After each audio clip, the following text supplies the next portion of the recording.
Hello and welcome to another video. This one is one that I wanted to do just to sort of, I don't know, talk about a few myths and a few different talking points, especially coming from the Liverpool game. There was a few murmurs of it during the Sunderland match as well, especially since Senna Lamont has come into the side, with basically being regarded as a long ball team, which, to be honest, we kind of are in terms of the metrics. We did actually use that strategy quite a lot at the start of the season as well. We just use Bayern Deer more in the build-up rather than saying Lamont is going long every time. Bayern Deer was a bit more patient with it. I think we trusted his on the ball a bit more in terms of just his little intricacies. I know that Ruben Amorim was having issues with saying Lamont wanted to take too long on the ball at times, and it caught him out, which I think is why he's making him play it long every single time and being a bit more quick with it, which I've got no issue with because it's working. But so we might see some developments down the line in terms of his shorter ball playing ability. But for now, let's have a look at how it worked. So we're going to start off with the first goal. It's difficult to really say because a lot of it was how we planned it to be, if it makes any sense. So I'll run through it in a second. But it feels like it's a goal that was quite scrappy. It was in the moment. But when you look at the intricacies of it was all instructed.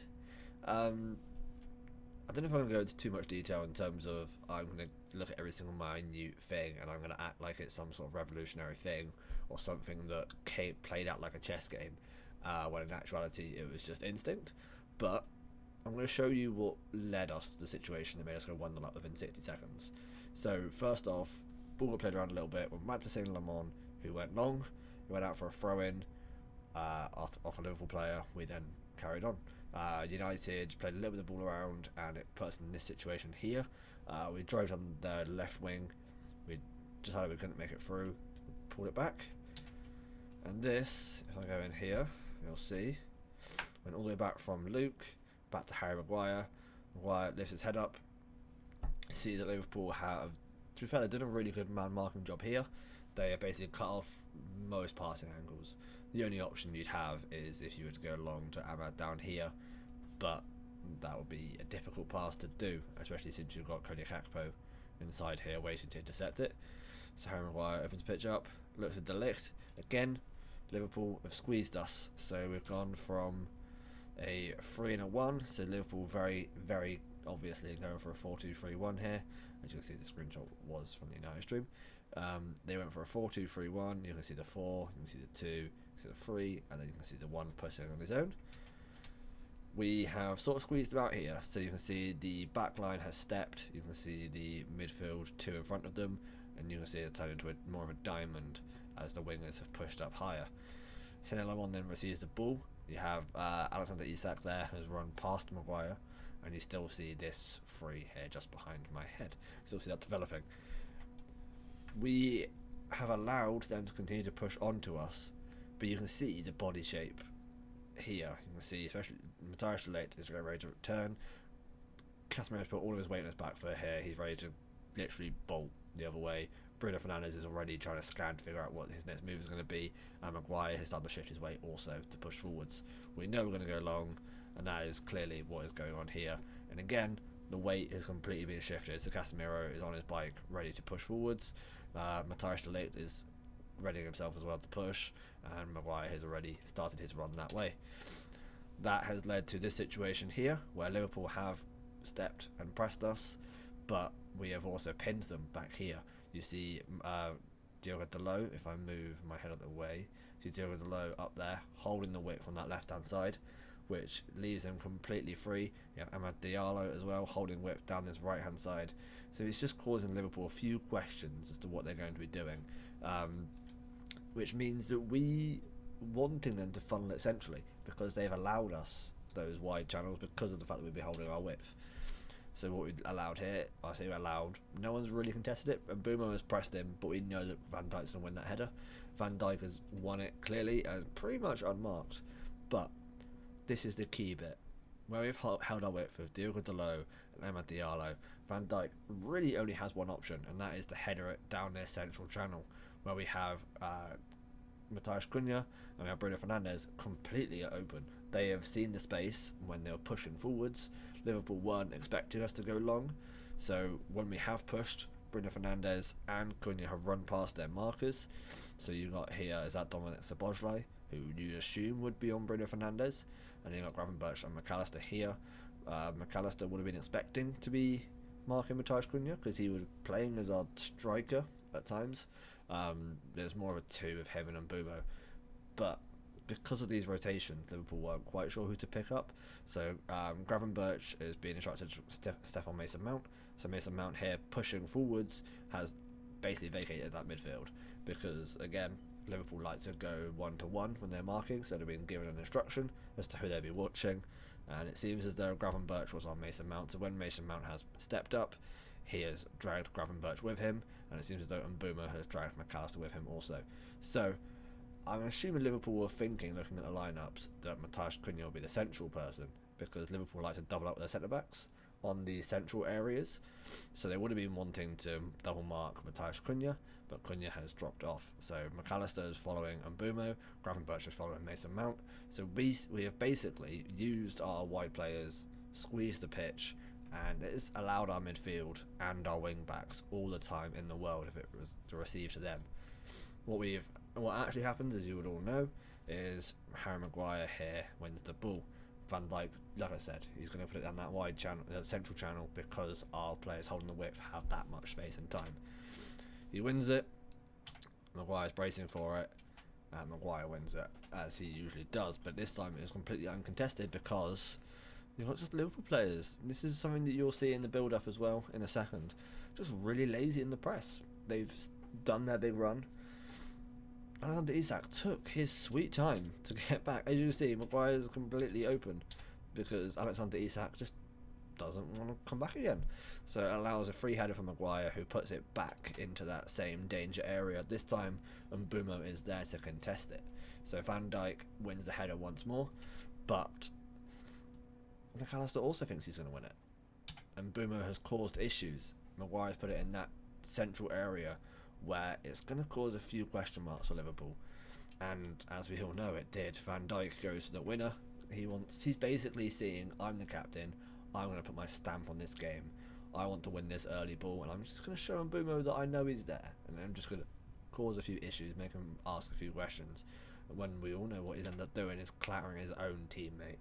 And I think this is a pretty good picture here, shows just how stupid Van Dijk was, literally just wiping out his own teammate, and Mbumo's got out of the way and he's caused those two just to clash, and that leads to McAllister on the ground and Mbumo on the ground also, and the ball drops once again, as I mentioned before, that midfield being vacated. Matthias Cunha has now been picked up by Dominic Szoboszlai as he's realised that he's dropped a bit deeper. Bruno Fernandes though, completely open. The runner, who would have been McAllister, I assume, maybe marking him, or it could have been somebody else dropping deeper. Bruno completely open. So as that ball drops, he is the last person you want to have that ball in that area. Picks the ball up, bit of space, figure out what he wants to do. And as I mentioned already, the wing backs were holding their width that whole time. So as soon as we could press and we can just use any sort of verticality, we had Amad Diallo completely wide open. That is one thing you want to be doing. As I mentioned in my preview, that our weak link is going to be Kerkez on that left hand side, along with Van Dijk next to him. They haven't got that connection whatsoever, not yet at least. If it clicks, we'll see. But Bruno Fernandes gets it here, and he uses his intelligence. He uses these two players as a screen. He knows if I chip this ball over Mbumo and McAllister on the ground, Van Dijk can't really lunge for it because he's going to take out his own teammate again. So Bruno literally uses him as a screen, chips it over, finds Amad Diallo, and this is where you want him. You want him in a 1v1 out here with Miloš Kerkez every day of the week. That is where Hamad's bread and butter, is beating fullbacks on that side. That's one thing that Ruben Amorim systems do allow for quite a lot, is 1v1 duels, and in this one we have maximised our potential with Amad Diallo versus Miloš Kerkez. He wins it, starts to drive at him, asks a few questions, and as we see, Mbumo, who a second ago was on the ground, is now making up space. This is, as I mentioned about the Liverpool team just being lazy to get back into their shape. You know, Virgil van Dijk here, he's way ahead of Brian Mbeumo, and within one shot, Mbeumo's ahead of him now. That's literally 2 seconds. Mbeumo has caught up, overtaken him. One thing that is underrated in this move is this Matthias Cunha run as well. Cunha sees the space also, and as I said, he was quote unquote our striker at times, our centre forward. He sees this big gap that was left by Virgil van Dijk when he went for the header. He starts to make the run too, which has dragged Ibrahima Konate over with him, and he has realised that Mbeumo is about to make that run too, and he just slows his pace down a little bit, and it means that Konate slows his pace down too. So Matthias Cunha waits on the edge of the box here just to maybe ask some questions of Konate, which slowed Konate down. You're not going to see it in this clip because it's still images, but it slows Konate down just enough that it gives Mbeumo the time to make that run and eventually put the ball in the back of the net within a minute and 2 seconds. But if this Matthias Cunha run doesn't happen in terms of making the early run to ask some questions of Konate, basically run in front of Konate so that he sees an opposition there and wants to then track them and mark them. He makes that run, recognises Mbeumo is about to make the run also, slows his roll down, makes Konate second guess. He just slows down that slightest little bit, which allows Mbeumo the opportunity to go through on goal and slot it away. If Cunha didn't do that, look at how close Konate is to winning that ball. All of this all happens within, let's have a look, so a minute and 2 seconds. From that ball going long here, all happens within 17 seconds. This whole thing happens within 17 seconds between sending Lamont having the ball and the ball winning back of their net. And it's loads of different micro battles, but it's battles that we've set up purposefully from that long ball and direct football. Every single 5-6 years is a new phase of football. We went from the Gegenpressing last time out, from the Tiki Taka. All of these have been into play. One thing that defeats both of those things is long balls and physicality. You can't press when the ball is in the air. You can press as much as you want, but as soon as the ball is over your head, your press is inefficient. If you come back to the keeper and he goes long, you can press that keeper all you like. That ball is going over your head and the press is beaten. You can want to play all this tiki-taka football all you like. A key part of tiki-taka is winning that ball back in dangerous areas. And again, if the ball is just going to go direct every time, you're going to just take your foot off the gas a little bit when you're pressing. That's going to allow more space, more opportunity, and it's just make you second guess. So that is one thing that we have now added to the Arsenal, is that we are now being seen as a bit of more a long ball team, which just means that oppositions, when we have the ball in these deeper areas, are going to sit off us a little bit more, because they think we're going to go long. It allows that bit more time in build up, because we're not efficient with our build up whatsoever. We're struggling when it comes to playing out from the back. So this key bit here will give us more time and more space in the future. If I just bring this up again, go for that one.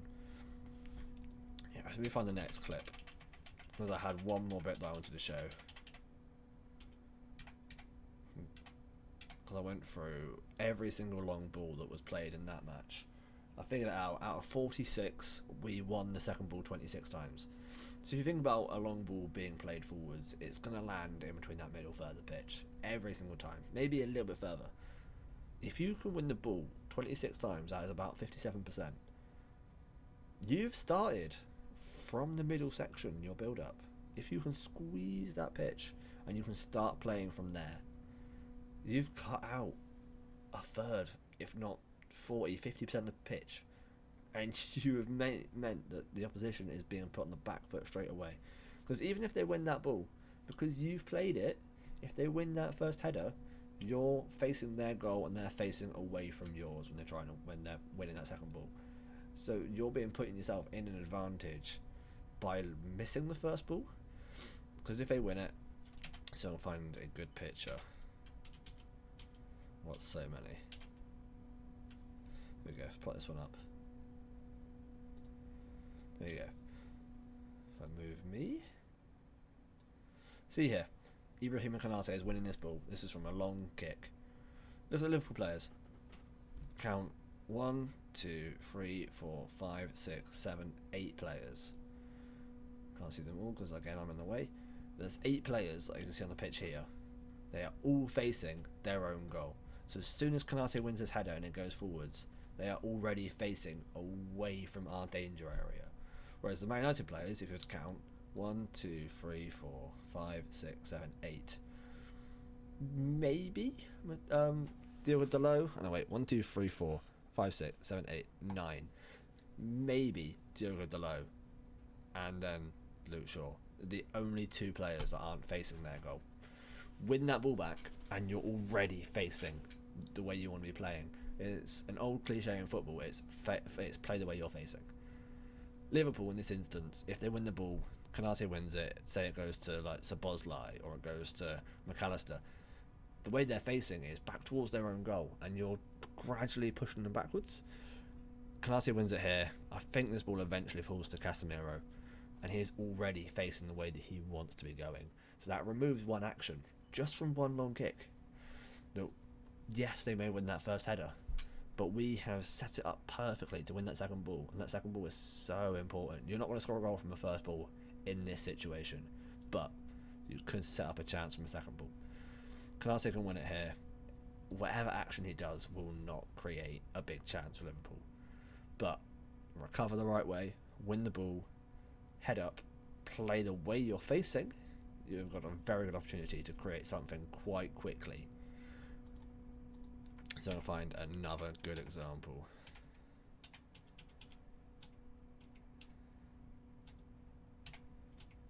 Here we go. I'll go to this one. 38-37 if I move me out of the way once more. 38-37 on the clock. Literally 7 seconds later we've gone from here to here. Within 7 seconds, you don't know the exact move, but basically Saint-Lemons goes long, hits it up. I believe Konate wins it, headers it, it goes back to Casemiro or Bruno, who plays it out to Ahmad instantly. Within one kick, one win, the second ball out to Ahmad. We've already created, although not as good and it's not as a key opportunity as the one that led to the goal. Within one kick forwards, one win of the second ball, we have created again a 1v1 out wide between Amad Diallo and Milos Kerkez, with 1, 2, 3, 4 United players coming to help, all facing the Liverpool goal, with Liverpool already in recovery. And you can see here, Liverpool are panicking. Van Dijk has got his hands out. He's not anywhere near ready because we have just made those little matchups that Liverpool weren't ready for, that we have clearly prepared for. And it's going to be, I think, a big new development in football is creating these 1v1 matchups. Usually when it comes to build up, you want to be playing +1 in defence and +1 in attack. So it's finding a way to move between phases and outnumbering the opposition. You either do that through overloading a midfield, overloading out wide, or spreading the pitch and getting those margins correct. The way that United have done it is we overload certain areas that we think are going to be key in the build-up, and we basically play beyond it and allow it to come back into that area.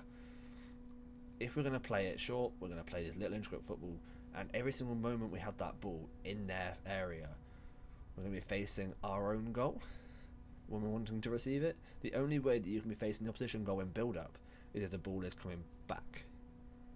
So we're creating that by playing beyond where we want to start the build-up phase and then building from the centre of the area once we've won it back again. It's not something that I think will be a key feature of our season because it's not something that's massively repeatable, but in these sort of instances, in these sort of games, it is a big asset to have. And as we've seen, we've just gone to the home of the champions who were unbeaten at Anfield in a year. We hadn't beaten them there for nearly a decade. And we've shown little intricate things that have just allowed us to beat them. And it's something that I think we're going to be seeing quite a lot with Liverpool this season, dropping points in games like this. We saw it against Palace, Chelsea was a little bit different. Chelsea were a little bit more on the floor, but yeah, this is a way to beat these teams in the future. If you can't win the first ball, maximise what you can do with the second ball. And yeah, hopefully that's going to allow us to just get those few extra points, because we do struggle when it comes to away matches against good sides. We did okay under Ruben Amorim so far, but that was that stat for a long time, where we just never got any results away from home against the Big Six. And this, who knows? This might be the strategy of the future. Either way, hope you enjoyed this one. It's a bit more of a waffly, talky one. Few screenshots and stuff, but it was a bit more wanting to get my thoughts out there. I hope you enjoyed it, and I will see you in the preview for the Brighton game, which will be massively important. We've got a really, really poor record against Liverpool, but the one against Brighton more recently is even worse. So, look forward to that one. Ciao.